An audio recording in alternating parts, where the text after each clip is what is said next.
While stuffed animals and balloons might not be here forever, a more permanent tribute right here popped up over the weekend. But as of right now, they have been deploying. There goes another one. I'm not sure if you guys could hear that. And then the smoke, you can see it. The DC metro area has the most tower cranes in service of any place in the country. The FBI says a body has been found in Wyoming that matches the description of missing woman Gabby Petito. I'm just going to read off from this piece of the exhibit. It says DC's Ward 8, one full-service grocery store for every 85,000 residents. Well, still to come, we will teach kids and adults alike all about Latin dance. Stay with us. And I know she's going to tell us that we've got some crazy weather trends happening this week. A failure. That's the word DC Mayor Muriel Bowser used to describe Wednesday, January 6th. We will review for ourselves what occurred yesterday to commend those who performed heroically and to learn what mistakes were made. Mistakes that are being pointed out by the masses. And as people continue to wonder how this could have happened, a lot of blame is falling on the U.S. Capitol Police. With respect to the pre-coordination, to the mayor's point, those things are all being looked at.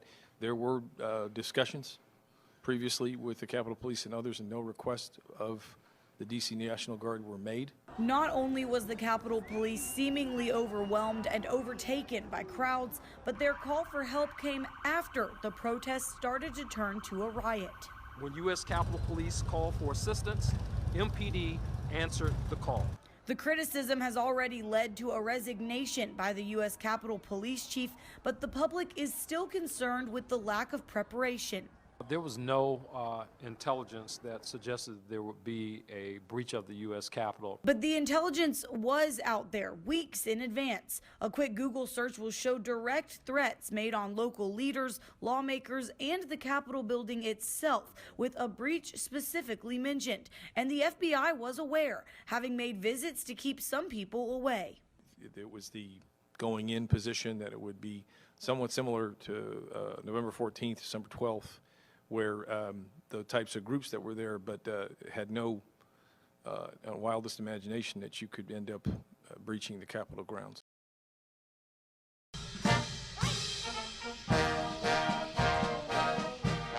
I believe in what we do, and I believe that it matters.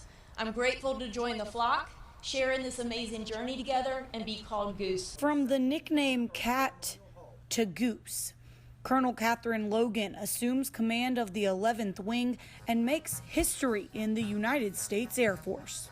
I relinquish command. Your stellar reputation precedes you, and I know that you are the perfect leader to guide the men and women of Joint Base Anacostia Bowling to the next level. Oh, you are so lucky to be getting Cat Logan. If I had a nickel for every time someone did that, I could certainly buy a cup of coffee.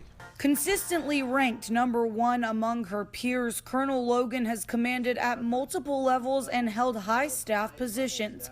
She joins a group of 2 other women who are leading the team. With our strategic location and unique mission sets, we are the heart of so many strategic capabilities, and my Logan slogan is to do it with heart. Honesty, effort, attitude, respect, and teamwork. And as the 11th Wing continues toward being fully operational at JBAB, it's expected to be done under Colonel Logan's command ahead of schedule.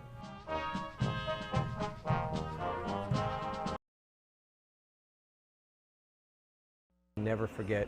2 words that carry a lot of weight with the United States, and especially with first responders who saw the terrorist attacks up close. It was hard to comprehend that it was really happening and that we were a part of it and we were actually going there. Captain Daniel Troxel wasn't even scheduled to work that day, but came in as soon as he heard the Pentagon had been struck. And he wasn't the only DC firefighter to do so. We basically got our gear, got the rig ready to go, called communications, asked them what they want us to do.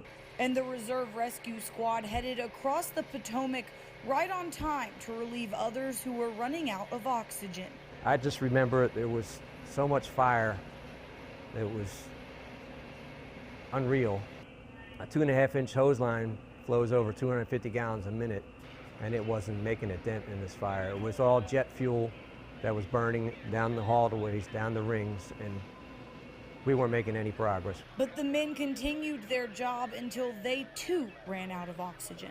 Also on the ground, Vito Maggiolo, working as the unpaid civilian photographer for the fire department.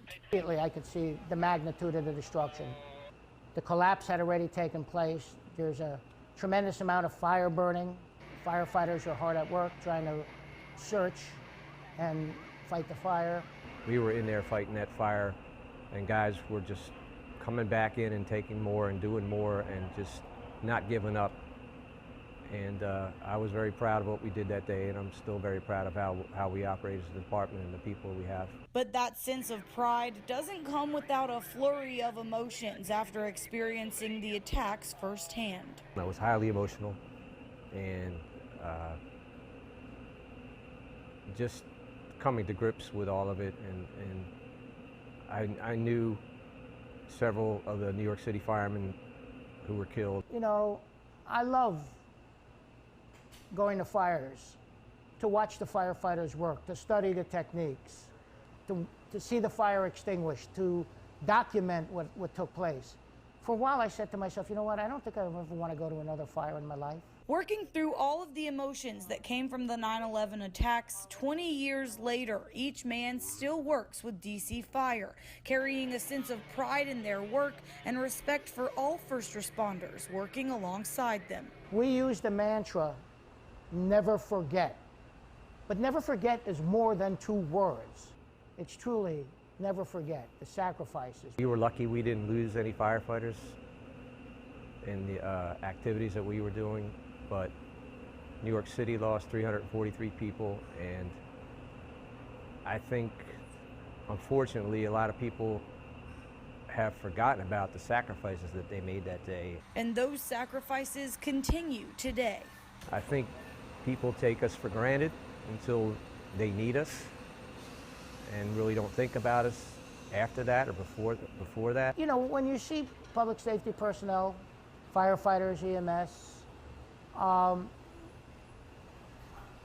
to take the time to say hi, thank them for their service. And even though they will answer the call for help regardless of a thank you, the small gesture means the world when the toughest of days strike. Reporting in Washington, I'm Lex Juarez.